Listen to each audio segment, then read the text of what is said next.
사무엘상 7장 1절에서 14절 말씀까지 봅니다.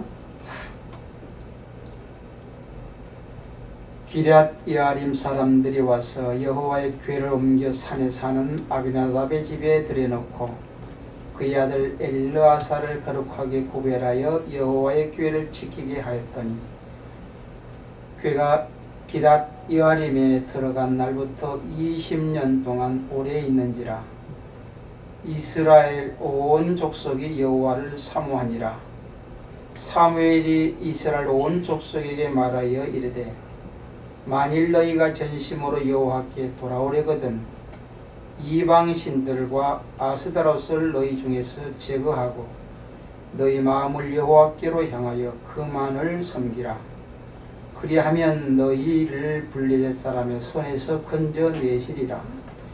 이에 이스라엘 자손이 바알들과 아세다롯을 제거하고 여호와만 섬기니라. 사무엘이 이르되 온 이스라엘은 미스바로 모이라. 내가 너희를 위하여 여호와께 기도하리라 하매 그들이 미스바에 모여 물을 길어 여호와 앞에 붓고 그날 종일 금식하고 거기에서 이르되 우리가 여호와께 범죄하였나이다 하니라. 사무엘이 미스바에서 이스라엘 자손을 다스리니라. 이스라엘 자손이 미스바에 모였다 함을 블레셋 사람들이 듣고 그들의 방백들이 이스라엘을 치러 올라온지라.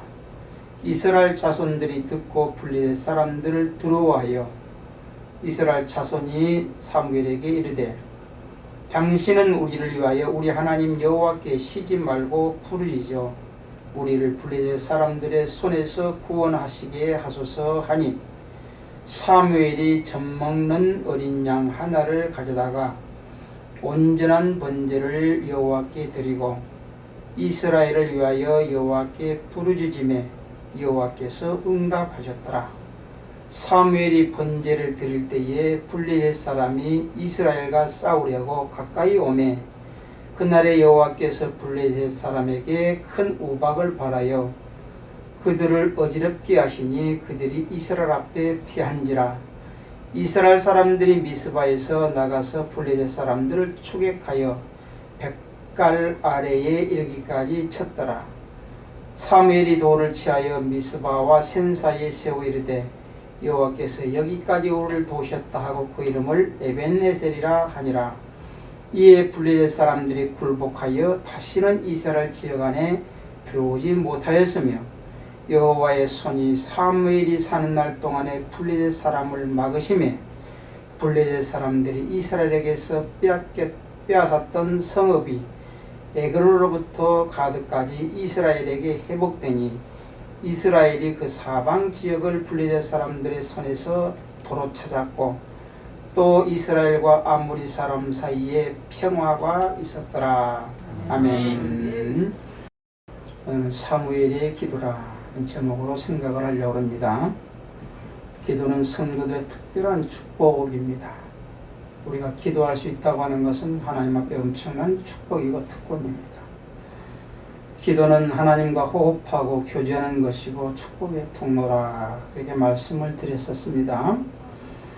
성경의 모든 믿음의 선진들이 기도의 삶을 살았습니다.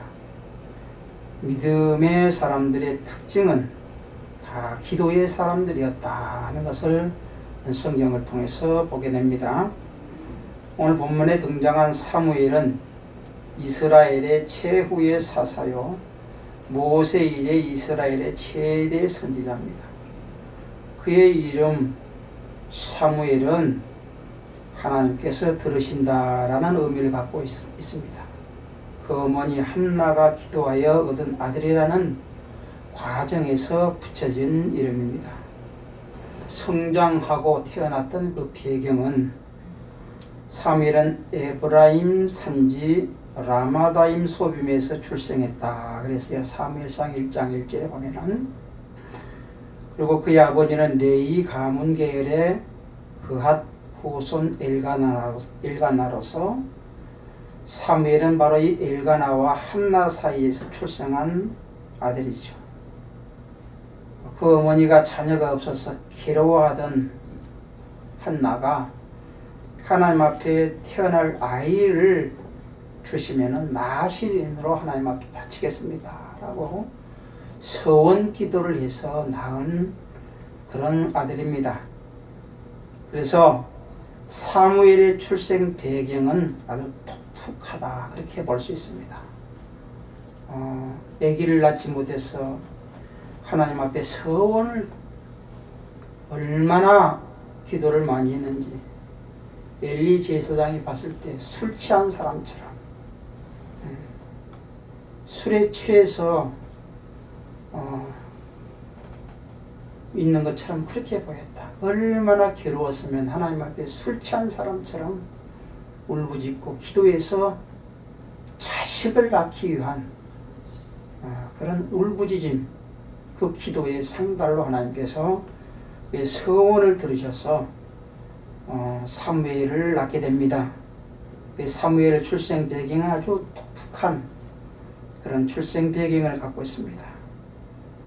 그가 활동하고 사역을 펼치던 시기는 BC 1075년에서 1017년 사이 약 60년간 이스라엘의 민족 사사로서 정치, 사사정치 체제에서 군주정치 제도의 체제 이동을 시작할 그런 무렵에 활동했던 선지자입니다. 그는 이 전한 시기에 이스라엘의 사사로 역할을 함과 동시에 모세의 뒤를 잇는 대선지자로서의 사울 왕과 다윗 왕 이 두 2대에 걸친 왕을 기름을 부어서 단행하여 왕조 국가로서의 길을 열어놓았던 그런 인물이기도 합니다.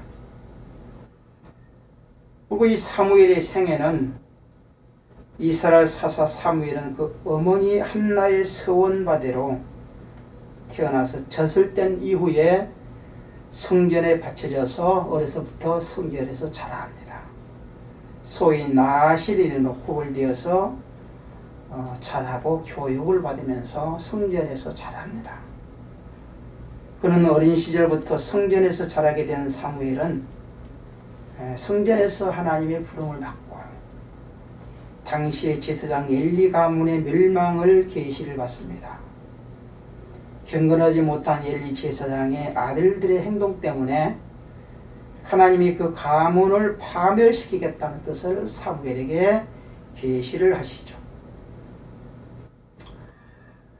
하나님의 예언 계시대로 엘리 가문은 블레셋과의 전쟁에서 패하게 될 때에 엘리의 두 아들 홈리와 비나스는 전사하게 되고 그의 아버지 제사장 엘리는 두 아들이 전쟁에서 죽었다는 비보를 듣고 의자에서 앉아져서 넘어지면서 목이 부러져서 사망을 하고 맙니다.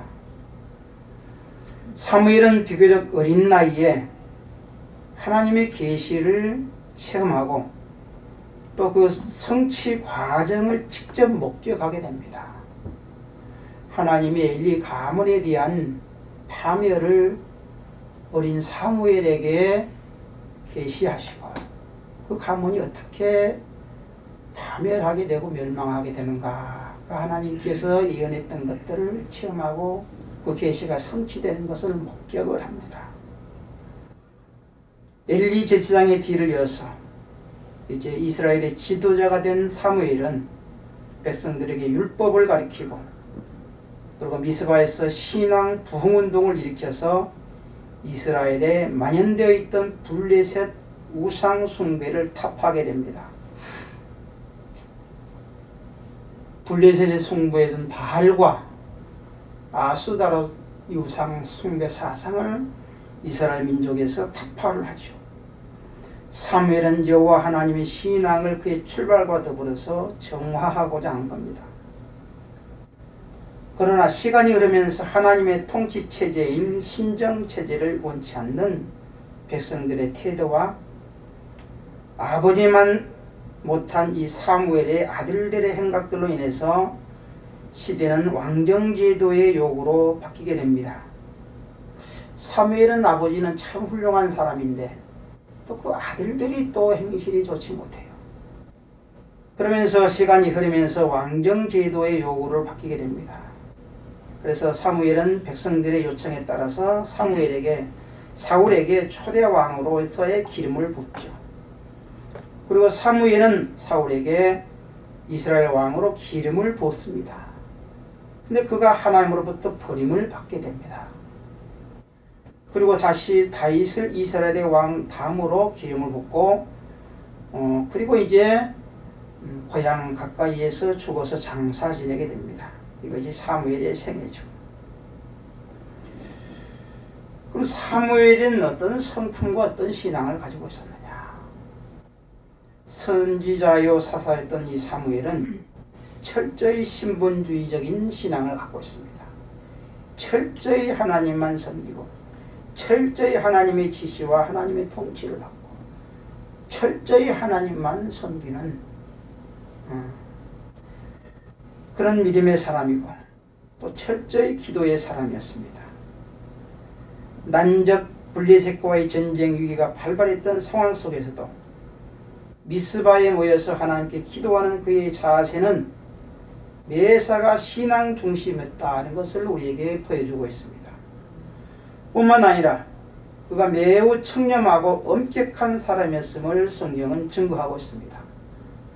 지도자였음에도 불구하고 부정한 이익을 탐하지 않았고 아말렉의 탈취물을 분명하게 처리하지 않는 사울 왕에게 경노하기도 했습니다.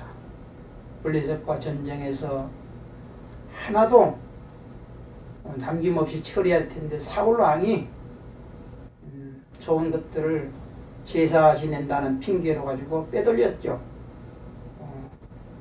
그래서 사무엘이 사울을 대로해서 책망하기도 했습니다. 그의 청렴한 그런 신앙의 모습을 우리에게 보여주고 있습니다. 엘리 제사장 때에 이스라엘이 블레셋과의 전쟁에서 하나님의 언약궤를 빼앗깁니다. 블레셋은 하나님의 언약궤를 빼앗아온 다음에 나라에 계속적인 재앙이 임합니다. 재앙이 계속되는 것은 하나님의 언약궤 때문이라 그들은 생각을 하고 다시 이스라엘로 돌려보냅니다. 이스라엘 백성들은 돌아온 언약궤를 기랏 여아림 지역에서 20년 동안이나 버려두게 됩니다. 그렇게 하나님을 외면했던 사람들이 오늘 본문에는 이제는 여호와 하나님을 사모하게 됩니다. 이렇게 하나님을 사모하게 된 것은 심령의 변화죠. 그 심령의 변화, 하나님을 사모하게 됐다. 놀라운 일이죠. 하나님을 사모하게 된 이것만으로도 하나님의 큰 은혜요 축복입니다. 하나님을 사모하게 됐다. 그동안 블레셋 사람들이 섬기던 바알과 아스타롯을 우상 숭배를 섬겨왔던 이스라엘 백성들이 이제 하나님을 사모하게 됐다. 하나님의 은혜죠.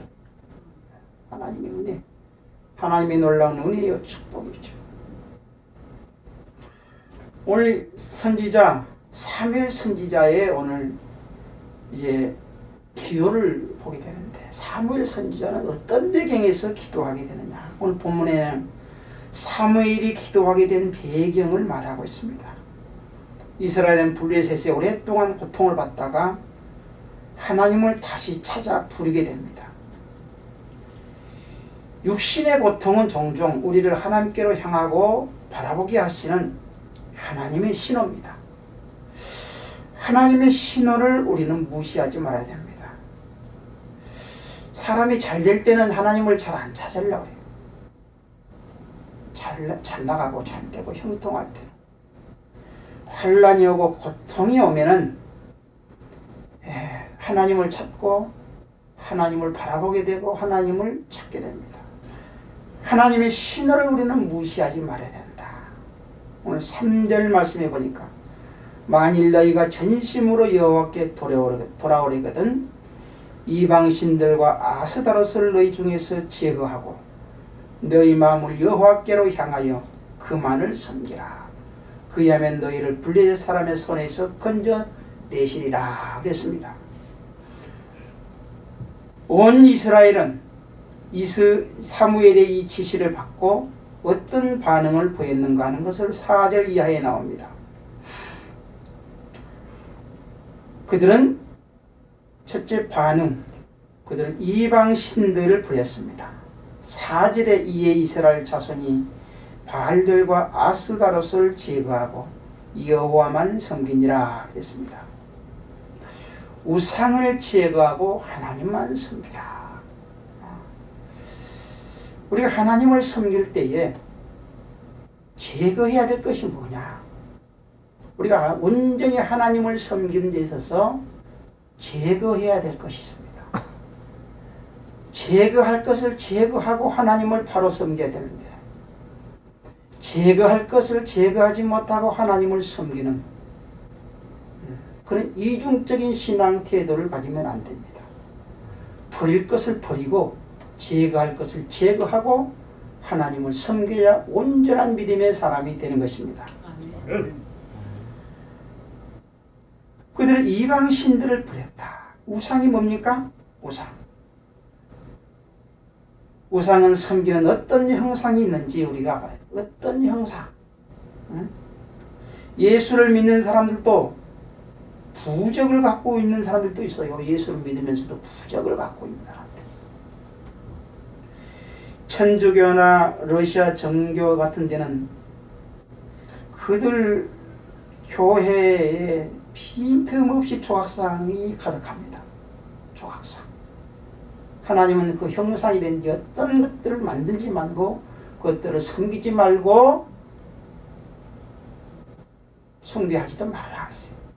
어떤 형상이든지 하나님을 섬긴다고 하면서 많은 조각을 만들어서 형상화해서 그것을 숭배하는 것들을 보게 됩니다.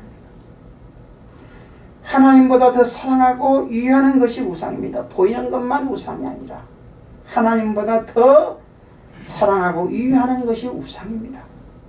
우리가 하나님만 섬기는 때에 무엇을 제거해야 되느냐? 하나님보다 앞세웠던 것, 하나님보다 우선했던 것, 하나님보다 사랑했던 것, 이것을 제거하고 하나님만 섬겨야 됩니다. 그래야 온전한 믿음의 사람이 되는 것입니다. 어떤 사람은 하나님보다 자기 자신을, 하나님보다 자기 몸 건강을, 하나님보다 사람을, 권력을, 지식을, 재물을, 어떤 사람은 외모를 하나님보다 더,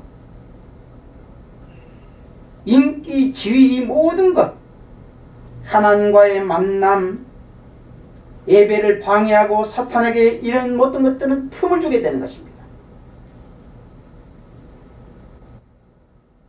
건강 때문에 하나님 앞에 예배를 못 드린다.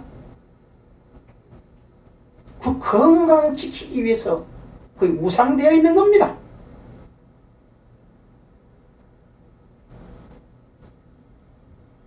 내 인기 때문에, 내 권력 때문에 하나님 앞에 하나님을 섬기는데 걸림돌이 됐다? 그건 우상입니다.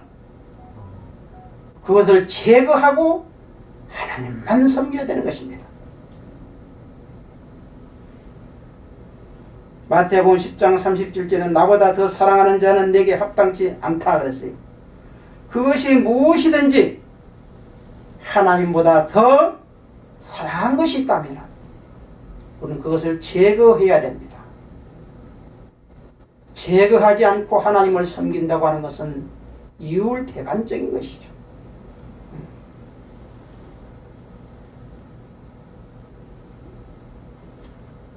또 그들은 마음을 여호와께로 향했다 그랬습니다. 회개 운동이 일어났던 것입니다. 회개란 히라보로 메타노니아라 하는 말입니다. 신앙의 핵심을 뜻하는 아주 중요한 말입니다. 이 말을 우리 성경은 회개라 그렇게 말했습니다. 회개는 잘못을 뉘우치고 고친다는 뜻입니다. 눈물을 흘리며 소리를 높여 자복하고 회개 기도를 하고도 변한 것이 없고 옛사람 그대로라면 이것은 회개가 아닙니다. 이 메타노니아의 참뜻은 뭐냐? 회개를 포함한 전향을 말합니다. 즉 방향을 바꾸는 것을 말합니다. 하나님께로 돌아서는 것을 말합니다. 옛날에 간첩을 잡으면은 국정원에서 간첩을 잡으면 신문하기 전에 2, 3일간 마음대로 시내를 돌아다녀 보게 한다고 합니다. 서울 시내를 한번 확 돌아다녀 보게 하고 구경시키고 그러면 대부분 전향을 한다고 합니다. 예수를 믿고 회개를 했다면 예전과는 다른 전향한 사람이 된 겁니다. 거듭나고 진정한 그리스도인으로 탄생한 겁니다. 완전히 전향했기 때문에 그렇습니다. 한국 기독교가 사회에 영향을 끼치지 못하는 이유는 뭐냐? 이 메타노니아에서 감정 해소만 되었지 전향이 없기 때문에 그런 겁니다. 교회 밖에서 달라지지 않고는 어떤 영향력도 생기지 않는 겁니다. 지금 한국교회 많은 성도들이 진정한 회개, 이 메타노니아가 없는 겁니다. 메타노니아가 없는 기독교는 미신입니다. 모든 것에 복받고 잘 되는 것은 미신에도 다 있는 것입니다. 진정한 회개의 메타노니아가 없는 사람은 하나님께나 사람들에게 버림을 받게 되는 겁니다. 마태복음 5장 13절에 너희는 세상의 소금이니 소금이 만일 그 맛을 잃으면 무엇으로 짜게 하리요 후에는 아무 쓸데없어 다만 밖에 버려져 사람들에게 밟힐 뿐이니라 그랬습니다. 하나님 앞에 회개를 하고 완전히 전향이 되어서 인격이 변화되면은 빛의 역할, 소금의 역할을 하는데 소금이 맛을 잃게 되면은 쓸모없어서 사람들에게 짓밟히게 됩니다. 성도가 변화되지 않고 바꿔지지 않으면 세상 사람들부터 짓밟힘을 당하게 되는 것입니다. 조롱거리를 당하게 되고 짓밟히는 진정한 회개, 죄를 토해내고 하나님께로 방향을 바꾸는 이 메타노니아가 있는 거듭난 성도가 되어야 될 줄로 믿습니다. 아멘. 세 번째로 그들의 반응, 하나님만 섬기기로 시작을 했습니다. 믿음을 가졌다면 행함 즉 섬김이 따라야 되는 것입니다. 믿음이 생명이라면 섬김은 성장입니다. 아무리 좋은 생명이라도 자라지 못하면 재구실을 할 수가 없는 겁니다. 평생을 교회 다니도 믿음이 자라지 못한 사람은 섬김이 없기 때문에 그렇습니다. 왜냐하면 활동이 없기 때문에 그렇습니다. 활동. 그래서 섬김을 잘하는 사람은 신앙이 빨리 성장을 해요. 왕성한 활동을 많이 한 사람은 빨리 성장을 해요.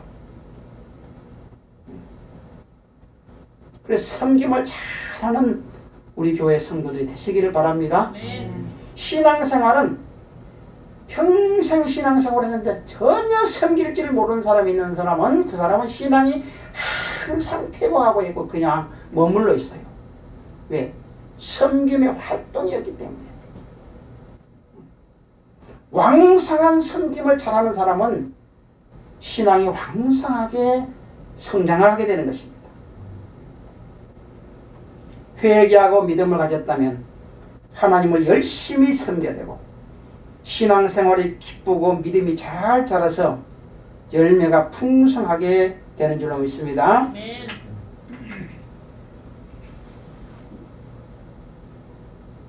그리고 사무엘은 전민족적인 회개운동에 앞장섰습니다. 사무엘은 온 백성을 미스바로 모이게 했습니다.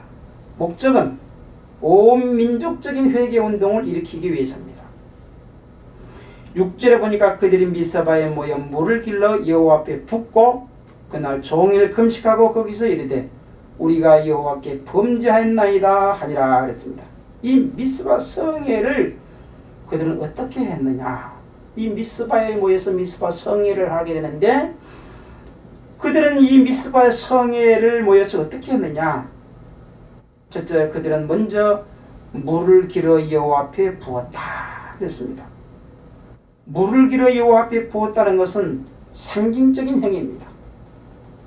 물을 땅에 쏟아 붓는 것처럼 마음의 지혜를 쏟아 붓는다는 뜻입니다. 마음은 그릇입니다. 마음에 나쁜 것을 채우면 악의 그릇이 되는 것입니다. 그들이 회개하면서 우상을 섬겼던 불신, 모든 악한 생각, 나쁜 습관을 물 붓듯이 하나님 앞에 쏟아 부어버렸다 하는 겁니다.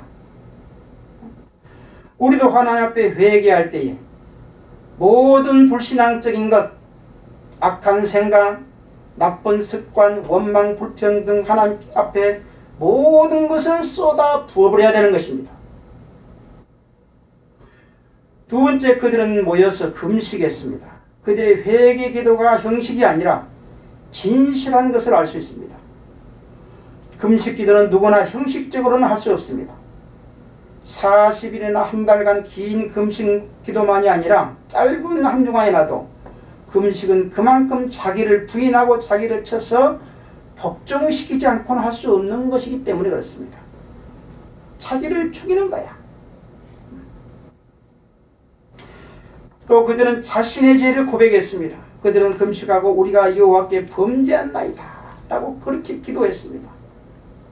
죄의 고백은 회개의 시작이요 메타노니아의 출발입니다. 이 출발이 바로 되지 않고는 누구도 하나님께 쓰임받을 수가 없는 겁니다. 베드로는 밤새 고기를 잡지 못하다가 예수님을 만나서 그물이 찢어지게 많이 고기를 잡게 됩니다. 그리고 달려와서 고백하기를 주여 나를 떠나소서 나는 죄인으로소이다 그랬어요. 나는 죄인이니 떠나달라고 할 때에 예수님은 베드로를 오히려 수제자로 삼아주셨습니다. 주여 나는 죄인으로소이다 나를 떠나주소서. 그럴 때에 예수님은 오히려 주님을 떠나는 것이 아니라 베드로를 수제자로 삼아주신 것입니다. 이사야는 하나님의 환상을 보고서 탄식하기를 이사야 6장 5절에 화로다 나여 망하게 되었도다 나는 입술이 부정한 사람이요 나는 입술이 부정한 백성 중에 거주하면서 하나님을 배웠다 그랬어요. 그런데 입술이 망하게 되었다고 탄식하는 이사야를 하나님은 선택하셔서 위대한 선지자로 쓰셨던 것을 보게 됩니다. 철저한 죄의 고백과 회개가 있는 사람을 하나님은 쓰신다 하는 것입니다. 그 다음에 그럼 사무엘은 어떤 기도를 했느냐? 사무엘을 중심으로 이스라엘이 미스바에 모인 줄 알고 블레셋 군대가 쳐들어옵니다. 사무엘을 중심으로 해서 이스라엘 백성들이 미스바에 모였다 하는 소식을 듣고 블레셋 사람들이 몰려왔습니다. 이때 백성들은 들어와서 사무엘에게 기도 요청을 합니다. 8절에 보니까 당신은 우리를 위해서 우리 하나님 여호와께 쉬지 말고 부르짖어 우리를 블레셋 사람들의 손에서 구원하시게 하소서. 9절에 보니까 사무엘이 젖먹는 어린 양 한 마리를 가져다가 온전한 번제를 여호와께 드리고 이스라엘 위하여 여호와께 부르짖음에 여호와께서 응답하셨더라 그랬어요. 사무엘의 기도의 특징이 있습니다. 사무엘은 기도하면서 그 기도의 특징이 어떤 기도였느냐? 국가와 민족의 위기에 중재 기도를 드리고 있는 것을 보게 됩니다. 그런데 사무엘은 어린 양 한 마리를 가져다가 온전한 번제를 여호와께 드렸다 그랬어요. 기도하기 전에 하나님 앞에 어린 양 한 마리를, 그것도 젖먹는 어린 양, 우리 인간적으로 봤을 때 얼마나 잔인할까. 이제 젖을 먹고 있는 어린 양을 떼서 엄마 품에서 떼서 잡아다가 그 번제로 하나님 앞에 드렸어. 이 어린 양은 뭘 의미하죠? 어린 양 제사는 예수님의 십자가의 그림자입니다. 이 온전한 번제를 드렸다. 온전한 예배, 온전한 번제가 뭡니까?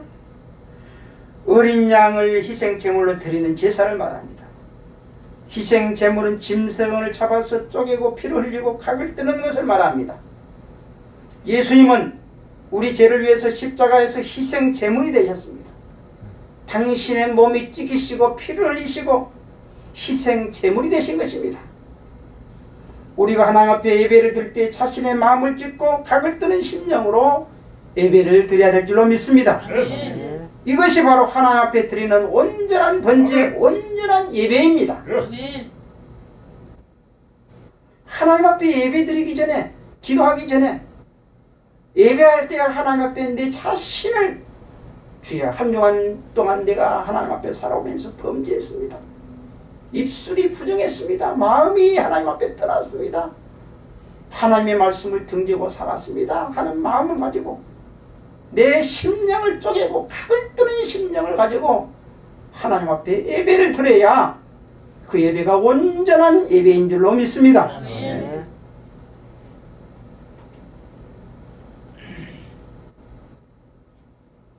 예수님은 자신의 몸을 희생제물 삼아 우리 죄를 담당하는 중보자가 된 것입니다. 그러므로 우리는 예수 그리스도 이름으로 기도하고 예수님을 통하여 하나님께 올라가는 것입니다. 우리는 예수님의 중보 없이는 감히 하나님 앞에 나설 수 없는 존재입니다. 사무엘이 하나님께 온전한 번제를 드리고 그리고 하나님과 백성들 사이에 서서 백성들을 위한 기도를 드린 겁니다. 오늘날 우리도 중재의 기도를 해야 됩니다. 우리 교회의 온 성도들을 위해서, 자신의 가족을 위해서, 전도할 사람을 위해서, 국가와 민족을 위해서 끊임없이 중재 기도를 해야 될 사명이 저와 여러분들에게도 있는 줄로 믿습니다. 아멘. 그 다음에 사무엘 선지자는 어떻게 기도했습니까? 부르짖어 기도를 했다 그랬습니다. 적이 쳐들어왔어요. 상식적으로는 군대를 정비하고 전쟁 태세를 갖추고 모든 전쟁 준비를 해야 되는 것이 상식적입니다.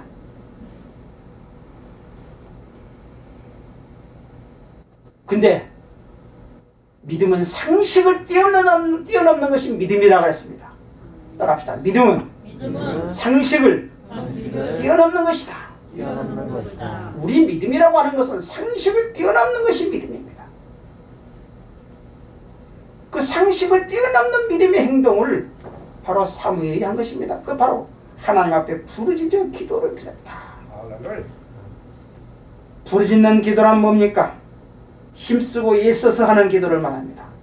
기도할 때 힘쓰고 애써서 기도하는 겁니다. 소리쳐 기도하는 것을 말합니다. 목이 타 간절히 기도하는 것을 말합니다. 몸과 마음과 영혼을 다하는 기도입니다. 문제를 정복하고 끝장내는 기도입니다. 사탄을 결박하고 승리하는 기도가 부르짖는 기도입니다. 이렇게 사무엘은 나라가 전쟁 위기에 빠졌을 때 하나님 앞에 부르짖어 기도했다 그랬습니다. 우리가 어떤 위기 앞에서도 하나님 앞에 부르짖어 기도하는 사람이 되어야 될 줄로 믿습니다. 아멘. 자신의 개인의 신앙의 위기, 자신의 신앙이 무너져가고 있는데도 불구하고 그것을 위기로 느끼지 못하는 사람들이 있어요. 내 신앙이 무너져가고 있는데도 그것을 위기로 느끼지 못하는 사람이 있습니다. 가정의 위기가 오고 가정이 넘어져가고 가정이 파산 나가는데도 그걸 위기로 느끼지 못하는 사람이 있습니다. 경제 위기, 사업의 위기, 건강의 위기 앞에서 하나님 앞에 부르짖어 기도해야 위기를 넘기게 되고 위기를 극복할 수 있는 줄로 믿습니다. 아멘. 위기 앞에서 우리가 하나님 앞에 부르짖어 기도하는 것, 이건 믿음의 사람의 태도입니다. 여러분은 위기를 만날 때 뭘 하겠습니까? 어떤 사람은 위기가 오면 사람 찾아다니고, 권력 찾아다니고 빽 찾아다니고 우리는 하나님 앞에 부르짖어 기도해야 됩니다. 아멘. 할렐루야. 아멘. 그 다음에 사무엘 선지자는 응답받는 기도를 들었습니다. 응답받는 기도는 믿고 구하는 것을 말합니다. 마태복음 21장 22절에 너희가 기도할 때 무엇이든지 믿고 구하는 것은 다 받으리라 하시니라 그랬어요. 응답받는 기도란 믿음의 기도입니다. 따라합시다. 응답받는 기도는 믿음의 기도이다. 믿음의 기도가. 사무엘의 기도는 믿음의 기도였습니다. 아멘. 그래서 응답받게 된 것입니다. 9절 이하에 보니까 여호와께 응답하셨더라. 여호와께서 응답하셨더라. 하나님은 사무엘의 기도를 어떻게 응답했습니까? 블레셋 군대에게 큰 우레를 발해서 무서워서 도망치게 하셨습니다. 이스라엘 사람들은 그 뒤를 쫓아서 백갈 아래까지 치고 잃었던 땅을 회복했다 그랬어요. 우리의 기도도 믿음의 기도가 되시기를 축원합니다. 아멘. 그래서 응답받는 기도가 되시기를 바랍니다. 아멘. 12절에 보니까 사무엘이 돌을 취하여 미스바와 센 사이에 세워 이르되 여호와께서 여기까지 우리를 도우셨다 하고 그 이름을 에벤 에셀이라 하니라 그랬어요. 하나님께서 승리하게 하신 것을 기념으로 미스바와 센 사이에 에벤 에셀이라는 기념비를 세웠다 그랬습니다. 에벤 에셀은 여호와께서 여기까지 도우셨다 하는 뜻입니다. 우리도 여기까지 도와주시고 인도하신 하나님께서 앞으로 앞날도 인도하실 줄로 믿고 감사하고 믿고 순종하고 기도하는 그렇게 살아가는 그런 저와 여러분들이 되시기 바랍니다. 그리고 13절에 이에 블레셋 사람들이 굴복하여 다시는 이스라엘 지역 안에 들어오지 못하였으며 여호와의 손이 사무엘이 사는 날 동안에 블레셋 사람의 침략을 막았다 그랬습니다. 블레셋 사람들이 이스라엘에게서 빼앗겼던 성읍을 애굽으로부터 가드까지 이스라엘이 회복하였고 이스라엘의 그 사방 지역을 블레셋 사람들의 손에서 도로 찾게 되었다 그랬습니다. 저와 여러분들의 기도가 악한 사탄의 침략을 막고 빼앗겼던 것을 잃어버렸던 것들이 회복되는 축복이 있게 되시기를 바랍니다. 아멘. 사무엘의 기도가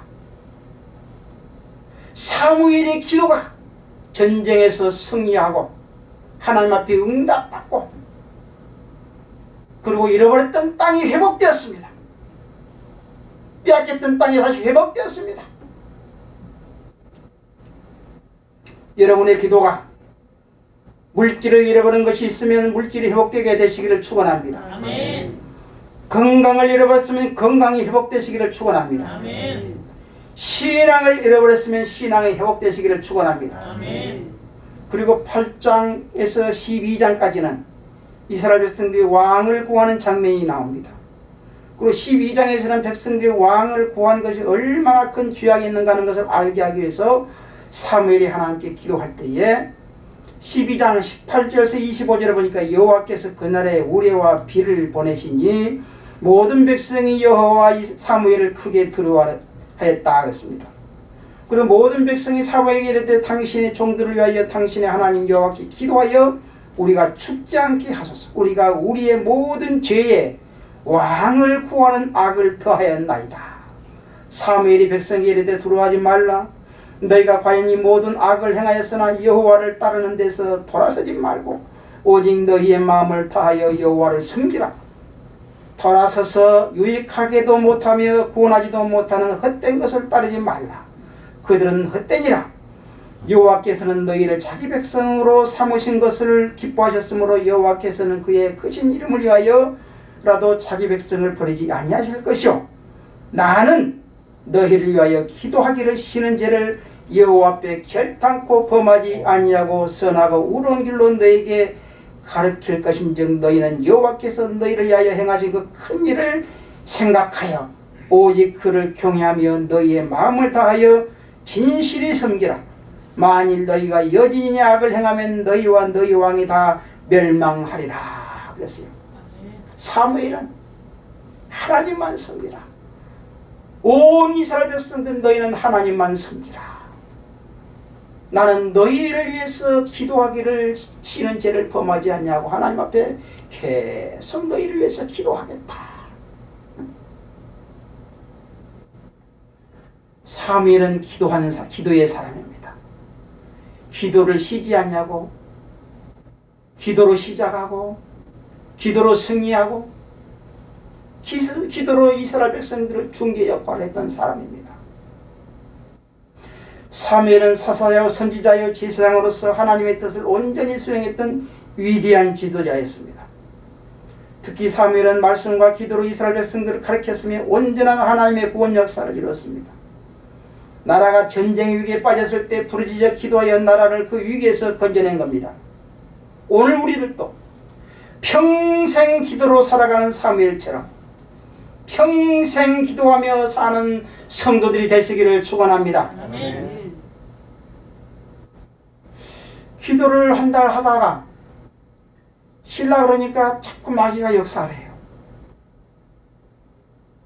외부적인 역사를 안 되니까 자꾸 내부적인 갈등을 일으키려고 해요. 하나님 앞에 바로 서기 못하고 기도하는 것을 기도의 길을 막으려고 차단하려고 해요. 저는 목회자로서 그걸 느낍니다. 잃어버린 기도를 다시 되찾게 되시기를 바랍니다. 아멘. 쉬었던 기도가 다시 되살아나게 되시기를 바랍니다. 아멘. 평생 나는 기도하면서 살아야겠다는 각오와 작심을 가지고 사는 저와 여러분들이 되시기를 바랍니다. 아멘. 나는 기도해야 산다. 우리 교회는 기도해야 산다. 아멘. 우리 가정은 기도해야 우리 가정은 산다. 아멘. 나는 평생 하나님 앞에 기도해야 사는 존재라고 하는 것을 우리는 결심하고 작정하는, 그러면서 살아가는 저와 여러분들이 되시기를 바랍니다. 아멘. 나는 평생 기도하면서 살리라. 기도로 승리하고 기도로 하나님 앞에 기적을 보고 기도하여 응답을 체험하고 기도로 성공하고 기도하며 하나님과 교제하고 살아가는 그런 축복의 주인공들이 되시기를 바랍니다. 아멘. 그 기도의 끈을 놓치지 말게 되시기 바랍니다. 아멘. 정식적으로 기도회를 못한다 할지라도 나는 하루에 한 번이라도 교회 가서 기도해야 되겠다. 하루 못 가면 내가 이틀 후에라도 내가 교회 가서 기도해야겠다. 그런 마음을 가지고 나와 하나님과의 독대의 관계를 가지셔야 됩니다. 응? 나와 하나님과의 독대의 관계를 가지면서 긴밀히 교제하면서 하나님 앞에 기도의 체험을 하고 하나님을 만나고 내 심령이 하나님 앞에 어떤 위기를 만날 때 그걸 극복해야 되고, 우리가 경제 위기가 왔다 그러고 코로나로 해서 여러 가지 교회 위기가 왔다, 많은 나라의 위기가 왔다 그러잖아요. 위기는 기회라 그랬다 그랬습니다. 위기는 기회. 우리가 하나님 앞에 기도할 수 있는 기회인 줄 믿습니다. 아멘. 이 기회를 놓치지 말고 이 기회에 하나님 앞에 기도하여 기도가 되살아나고 내 심령이 되살아나고 내 신앙이 회복되고 내 가정이 회복되고 교회가 회복되는 놀라운 축복의 역사가 있게 되시기를 바랍니다. 아멘. 잃어버렸던 것들을 다시 회복하고 떠나간 것이 다시 되돌아오는 회복의 역사가 있게 되시기를 주님으로 축원합니다. 아멘.